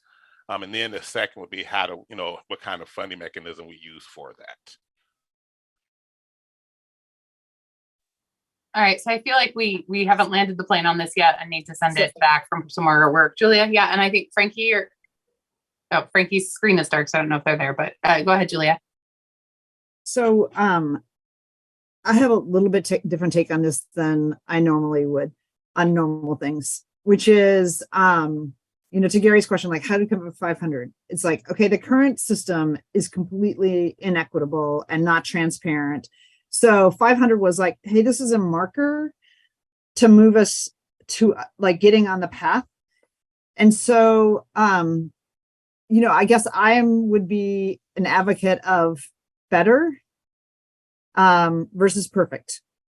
And like try and get it better, and knowing that there's going to be iterations, like things we haven't thought of. Like, for example, like when my kids were in elementary school, a lot of times it's like, hey, we're going to do the art museum trip. Like, parents sign up and drive. So you didn't have any like bus expenditure and, like, so there's all sorts of like little fine points. And I think if we get too like down to the fine points, we're going to lose the like bigger picture. So like so I'm not caught up in like whatever methodology. I love Michelle's focus on methodology. Is like whatever methodology is like, if it moves us closer and knowing that we are going to have to continue to work is what I'm for.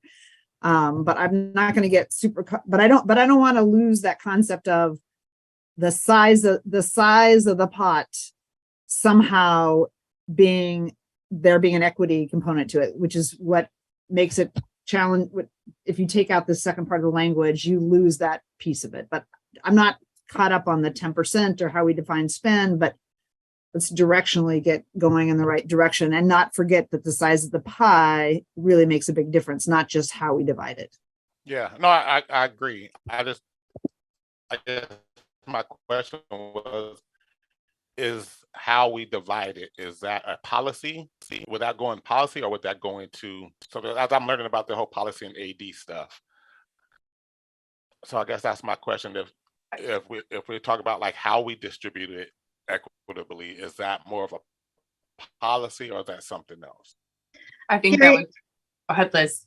Oh, I think I think the high level direction is in the policy, but there may be some details that are in the AD, and it kind of depends. I mean, we see this the policy needs to provide enough direction that whatever the detail is, trying to think of an example in this arena. I mean, the policy statement might be about these, creating equitable experiences and establishing a fund that does that with these high level, some more specified objectives, but it may not go into the level of detail to say, these are the things you're going to add up when you calculate the cost of a particular trip. That might be in the policy, but that the cost of the trips are a metric maybe in the policy itself. But the AD would have like, how do you do that? And it varies. There's not a singular rule, but I think the policy direction needs to be sufficient enough that we can execute it and get where the board is telling us to go. I don't know if that's helpful or not. So our next policy committee meeting will be February 16th.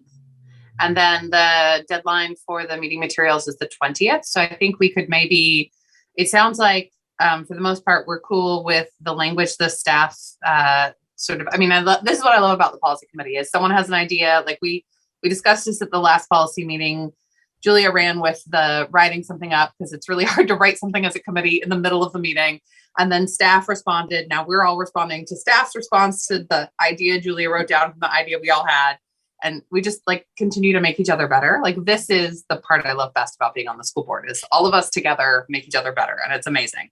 So what I'm hearing is we want to add a kind of a goal statement under there that the fund be funded in a way that is proportional to spending of schools on others of the spend that happens from other schools. So let's see if we can come up with some language for that for our meeting on the 16th, and then maybe we can then pass it on the 16th so that it can be on the agenda for the board meeting in March. Does that sound like a path forward? Yes, and we will go talk to the folks who are smarter than. Oh, go ahead, Gary. Sorry. Smarter than I am. No, go ahead. I was just going to say we'll go bring back some language that tries to meet that objective and also is informed by actual practices and what it would take to operationalize. There's the light again. Sorry. You are the light. At times, and then I am dark again. So I would just like to add, if we can put something in there to really define what equity really looks like what do that, I don't know what, when you say equity, and every time I think of equity, I think if a school has it, they get less. If a school don't have it, they get more. So I really want to define what that looks like a little bit better in the policy, because I wouldn't understand, because if I'm at Lincoln, and even if say for instance at Lincoln, right, if you have a kid who can't necessarily afford it, right, well, it should be a mechanism for them to be able to participate, and I don't know how that works, but I appreciate I appreciate that guidance, and we'll build that into the revised language we bring back for you all to chew on and massage and or delete, reject, but we'll build that in. Thank you. That's helpful. Okay, so I think we have a direction. Michelle and Frankie, did you have anything else to add? No.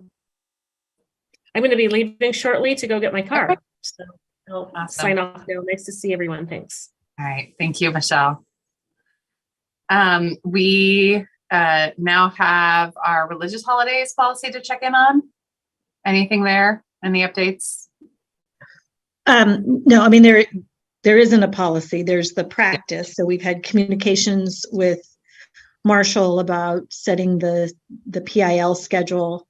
Because remember, the policy committee discussion about that and the practices happened after the 22-23 athletics calendar was set. So that's been one of kind of the hanging chads of where all the pieces and parts. I think where we last left the meat of this was in the work session and the disconnect that we had about adding days off on the calendar for certain religions. And anyway, so I think we said in that meeting, we'd come back to the policy committee and see what work there would be to do. So I think we're looking for dialogue and direction. Okay. Yeah.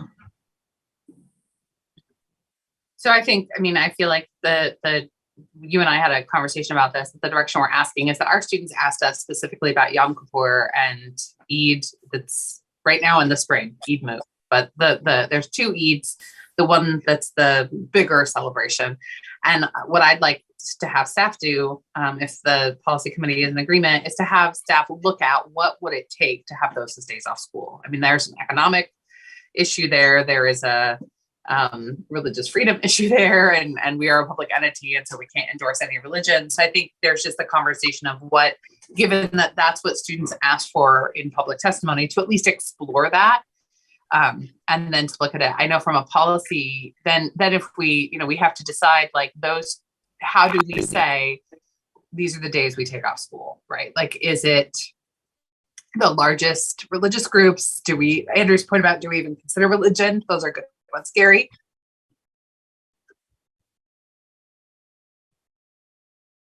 You unmuted, so I thought you were going to say something. Sorry. I was. Bless you. Okay. Yeah, I was going to mention that. So, and I'm as a Christian, I'm torn on two sides, right? One, looking at, of course, I think religious holidays are very important, especially to one's culture, upbringing, and things like that. And then the other side, I look at it as if we're here to educate, of course, including different cultures. I guess my question is, if another group or someone else, I don't know who else, another religious thing comes up and the student brings it forth, how do we continue to just look at every religion? Are there just certain religions that we look at, to Director Lowry's point?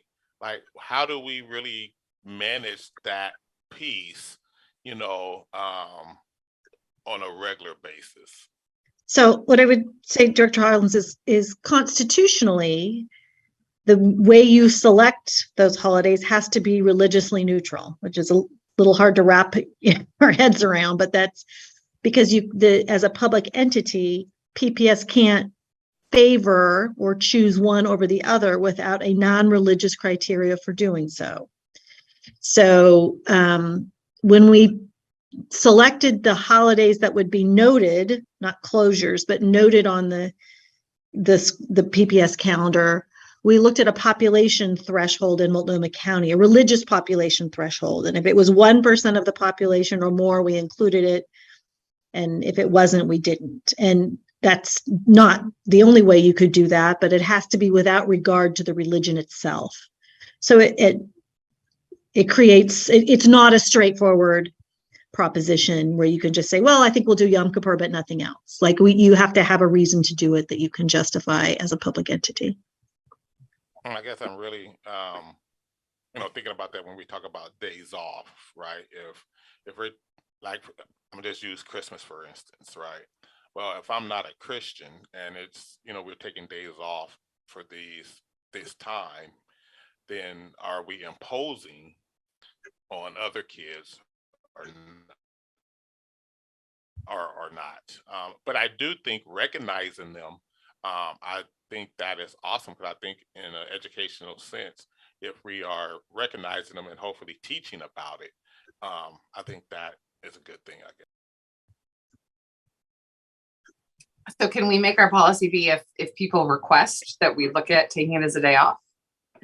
I mean, I don't know. I think this is the struggle is how do we, we've talked about this, like, do we look at winter break? And, winter break is a long established tradition, but it came from a Judeo-Christian worldview of looking at Christmas, right? Like that's why we have it then. So is that a conversation we want to have as a school board? And, again, the families and traditions and labor partners all would be involved in that. And is this the conversation that's most important with everything going on in our districts? But I do think it's worth saying, like, what are the what is our school calendar? How is it developed? What are the old fashioned, maybe white supremacist traditions that underpin our scheduling? And how do we want to think about that in a new way? I mean, I think that's the piece of I think that's a really important conversation. And is that staff capacity in this moment? So that's the piece where, what do we do next is up to this committee. So I have a couple. If once my internet becomes stable again, can you guys hear me? My kids are like, you got to fix that, Mom. It's like, yeah. So I have just a couple conceptual, I have a couple questions, and then just some things that I think are next steps. So my first question is is there a reason why Easter wasn't on the calendar? I had that question be asked. It's on a Sunday, and I'm kind of like, well, it's on a Sunday. Maybe that's not why it's not on. And then their point was, well, outdoor school, I guess, starts on a Sunday, and so anyway, so that's a question for sort of future. Again, I think there's a lot of positive feedback about the calendar and recognizing. I think people feel seen. So that's a question about Easter. Then we can add it now. I mean, the board vote, just to be clear, what the board votes on in terms of the calendar is the days that schools are in session and PPS employees are working, and the paper and the design. We can add things post vote. So okay, let's add Easter. So just to answer that question of a constituent. Go ahead, Julia. Okay, then we also at the last meeting talked about sending a letter from the board and the superintendent to OSAA for their next year's scheduling, to ask them, and maybe it's we took a crack at this, and here are the things that we think would be worth noting on the calendar, not to schedule over, or to schedule statewide championships or whatever. So I hope we move ahead with that. Again, in the spirit of I'm really glad we pushed to add something, because I do think people wow, that's progress. So the next piece is let's follow through and with OSAA and do that. And then, so that, I'll just put a second behind Ailey's question about I think that's the big topic, that's a big topic to do you take it as a day off? So I think we should have that conversation. I don't yet have an opinion about how that would structure, because it's very complicated, but I do think we should have the discussion about it. And then the last piece, and this is structurally how our system is set up, that it may now have lost all of its, we were doing this for a religious reason, but it in fact favors the majority religion, which is Christians people in the majority of the religion don't have to use their personal days off to celebrate the holidays. And I know that's another, maybe not quite as complicated issue as like whether to make something a holiday, but I do think when staff get a limited number of days off, and in theory, personal days are to take care of like personal business, is that saying, well, if you're not a member of the major religion and the school district has a school day on the day that's a, significant celebration, you have to use one of the days that everybody else gets to use for personal things for you to be home. And so again, I don't know exactly how we approach that, but that seems like an inequity that's just like, well, that is what it is. It's just, like some people are lucky that their religions are on a Sunday or over a winter break. And I think there's a lot, Julie and I have talked about this outside of the committee structure. There are a lot of policies and even leaves that have differentiated impact, even though the policy is the same for everyone, the impact is different. So the example, not necessarily a good one, but I think it illustrates the point. If based on your religious doctrine, you have a large family, you get the same number of sick leave days as someone whose religious practices or lack of religious practices may not have as many children to take care of who are sick during the school year. The religious choice actually creates a differentiated outcome, even though the policy is neutral. And the leave, because there are only 3 leave days, but I want us to understand that this happens in a number of different contexts, potentially. Maybe people argue that atheists make out like, they get everything because they don't have to take any, and we're starting to make judgments about the policy, not the impact based on the religion itself. So it doesn't mean it doesn't mean we can't explore it, but we have to think about the choices designed around religion versus the impact on religious differences. I don't know if that helps frame it. So I get your example. I just don't think it is really comparable though. And that's obviously not a legal argument. I'm not saying it's a good example, but I'm trying to demonstrate the difference between a religiously neutral policy and differentiated impact that happens. We have to think about which side we're working on. And well, I actually think I want to put a pin. I want to take a moment. It's 5:52, and I know that we have 4 people who want to give public comment, and I want to honor their time that they're here. I feel like this is a conversation we're going to continue to have, right? And so this is a place where I want us to have this on the agenda next time as we continue to have this conversation, and we'll continue to also have it offline, but as a policy committee to say, how do we have this conversation about especially days off, and what are the criteria for when we have a day off? I think that's the sort of next piece. And Liz, if you could bring back some sort of ideas of maybe what that could look like, I would appreciate it. Is that cool? You can at least circulate a framework in which that's constitutional about how to think about it. Yes, that's what we want to say. I'm in the U.S. Constitution. I remember, swearing that when I was signed in. Frankie, did you have anything on this before we move to public comment? Great. All right, actually, Roseanne, I understand we have public comment today. Oh, go ahead, Frankie. I think maybe if we could get some like stakeholder perspectives, I don't know. Yeah, thank you. Roseanne, do we have public comment today? We do. We have 4 people. The first person is Donna Ingram, who I'm going to move over in just a quick second here.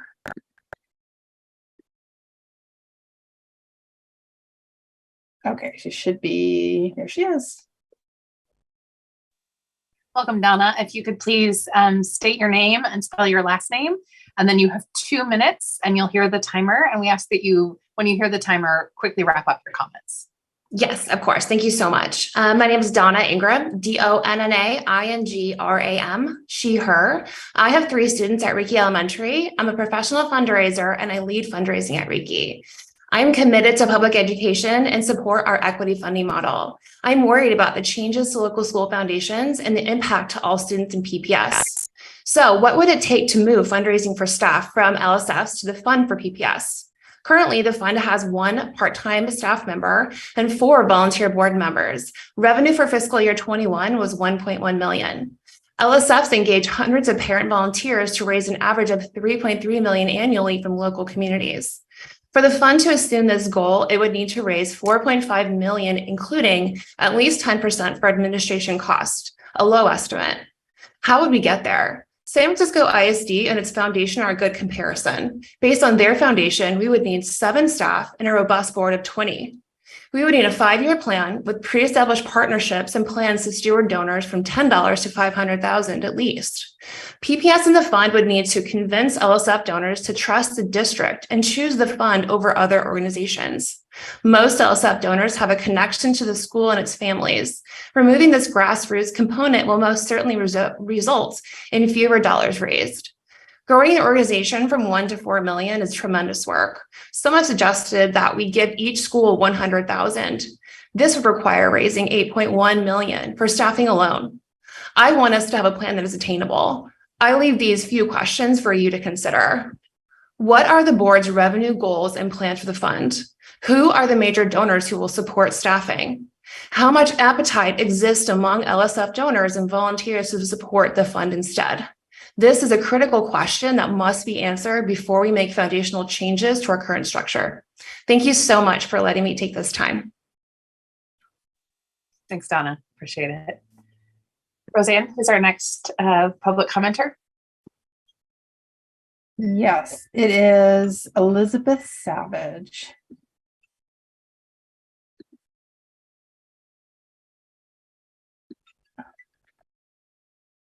I think I just moved her over.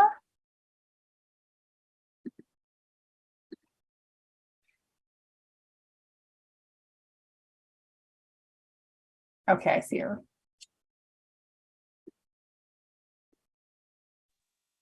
Hi, welcome, Elizabeth. Are you there?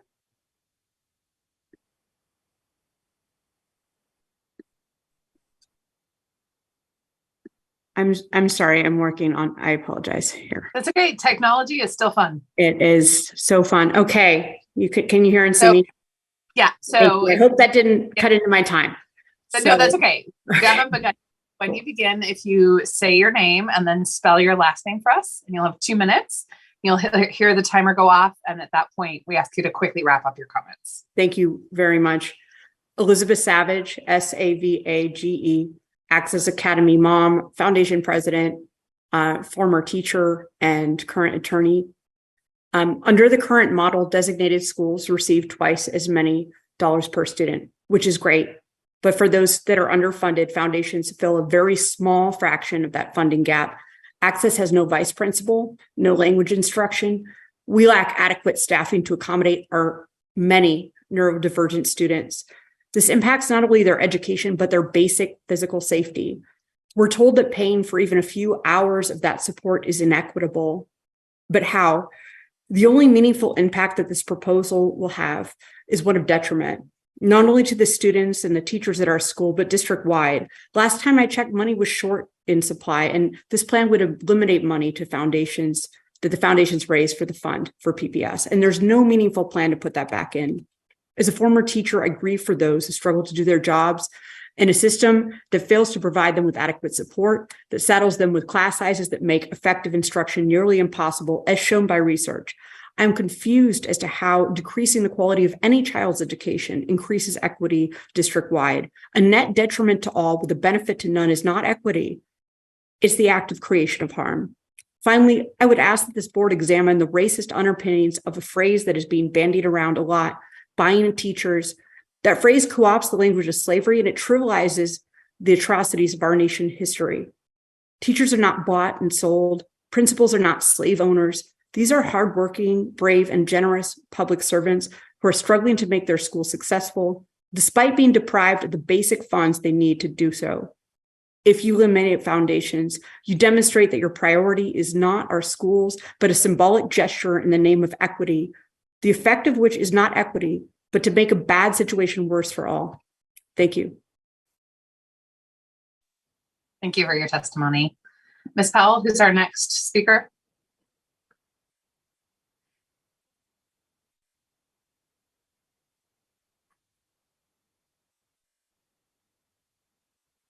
Roseanne? Hey, my Zoom screen's small. Look, I was going to hang up on everybody. So, it is Suzanne Clark. I'm going to move you over, Suzanne.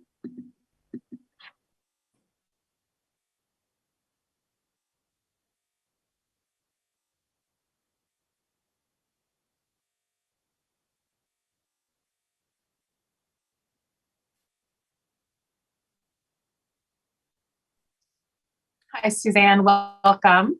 Hi. We, as you begin to say your name and then spell your last name for us, and you'll have 2 minutes. And when you hear the timer, we ask that you quickly wrap up your comments. Thank you. Thanks. My name is Suzanne Clark, C-L-A-R-K-E.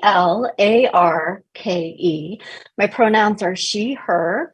I'm a parent of a student at Roosevelt High School who also attended Ockley Green and Beach Elementary. I'm going to be very to the point.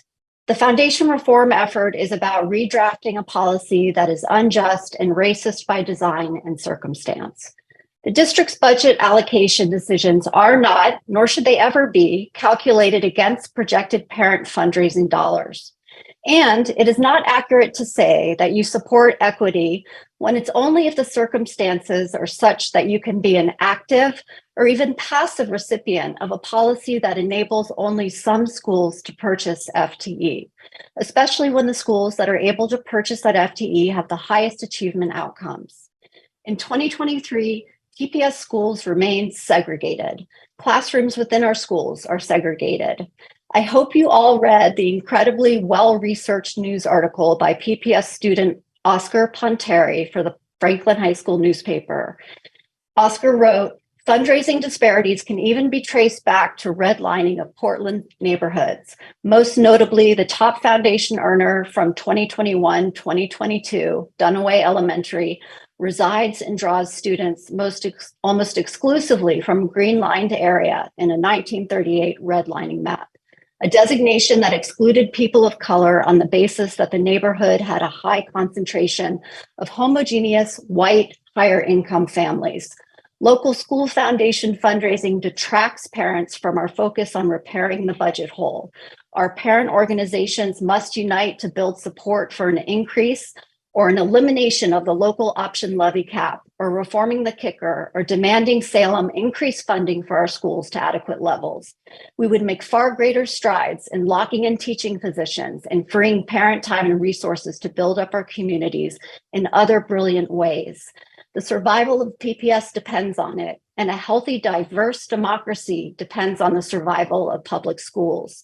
I know my student will not experience, because she's in high school, any major funding shifts before she graduates. I'm here tonight because I believe younger PPS students can look forward to great PPS schools. Thank you all so much for your time. Thank you. Ms. Ms. Powell, I understand we have one more speaker tonight. We do. We have Beth Kavanaugh.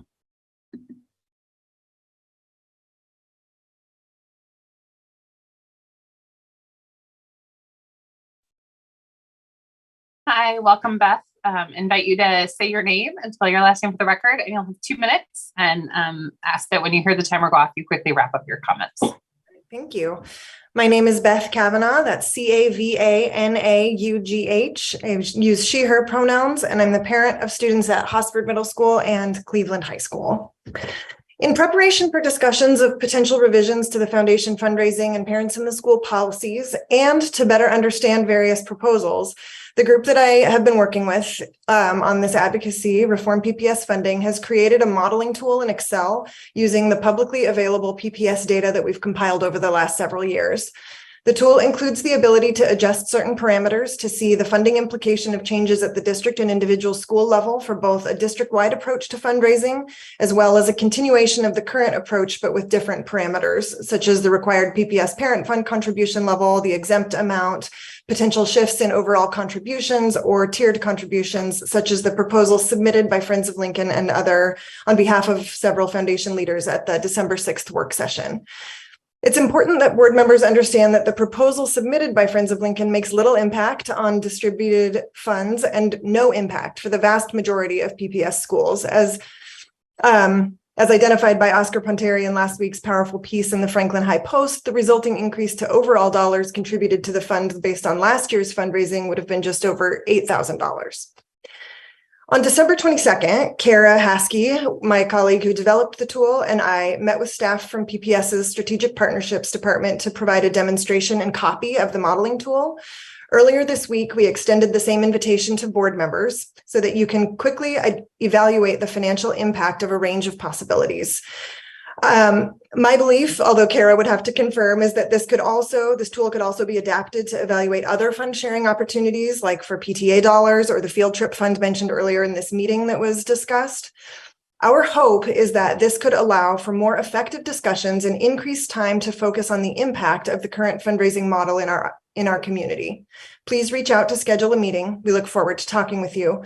I included our email contact information when I submitted my written testimony. Thanks, Beth. That was like exactly 2 minutes. Perfect.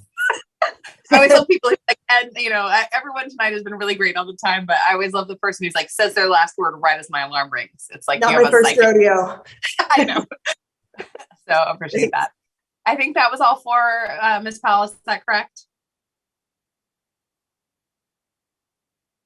I believe I can count to 4. We'll see. Roseanne. Yes, that is correct. Great. Okay. So our meeting is now adjourned. Thank you all for your time tonight. I feel like we did some really great substantive work collaboratively, and we have a lot more ahead of us. So have a good night, everyone.